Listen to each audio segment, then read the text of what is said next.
ঘুষ লেনদেনের অভিযোগে দুর্নীতি দমন কমিশনের হাতে আটক যশোর জেলা প্রাথমিক শিক্ষা কর্মকর্তা আশরাফুল আলমকে কারাগারে পাঠানোর আদেশ দিয়েছেন আদালত। আজ বৃহস্পতিবার দুপুরে যশোরের ভারপ্রাপ্ত জেলা ও দায়রা জাজ এম মোর্শেদ এই আদেশ দেন। একই সঙ্গে অভিযানে উদ্ধার হওয়া 1,20,000 টাকা সরকারি ট্রেজারিতে জমা দেওয়ার নির্দেশ দেওয়া হয়। আদালত সূত্রে জানা গেছে, শিক্ষা কর্মকর্তা আশরাফুল আলমের পক্ষে আইনজীবী জামিনের আবেদন করলে বিচারক তা নামঞ্জুর করেন। পরে তাকে গ্রেফতার দেখিয়ে যশোর কেন্দ্রীয় কারাগারে পাঠানো হয়। এই আদেশকে সরকারি দপ্তরে ঘুষ বিরোধী কঠোর বার্তা হিসেবে দেখছেন সংশ্লিষ্টরা।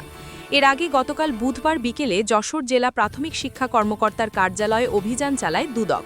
অভিযানে তার নিজ কার্যালয় থেকেই 1,20,000 টাকা সহ আশরাফুল আলমকে আটক করা হয়।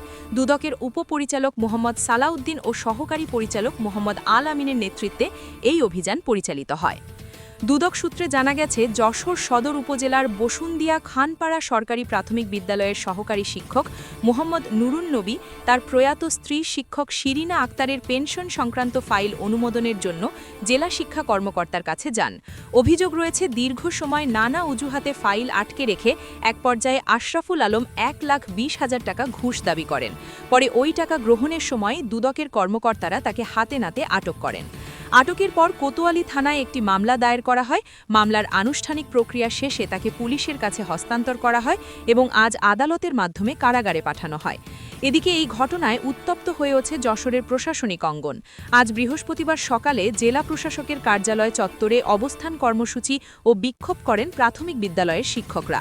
তাদের দাবি, দুদকের অভিযানের কিছু সময় আগে আশরাফুল আলম শৌচাগারে গেলে সুযোগ নিয়ে একটি পক্ষ তার টেবিলে টাকা রেখে যায়। পরে এটিকে হাতে নাতে আটক দেখিয়ে পরিকল্পিত নাটক সাজানো হয়েছে বলেও অভিযোগ করেন তারা।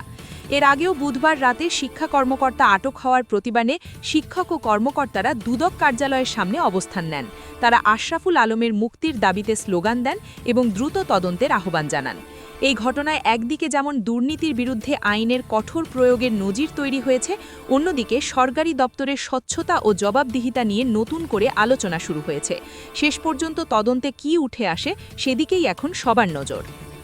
আপনি দেখছিলেন এনএলবি নিউজ। সাথে থাকার জন্য ধন্যবাদ। পরবর্তী আপডেট জানতে এখনই সাবস্ক্রাইব করুন আমাদের চ্যানেল। ধন্যবাদ।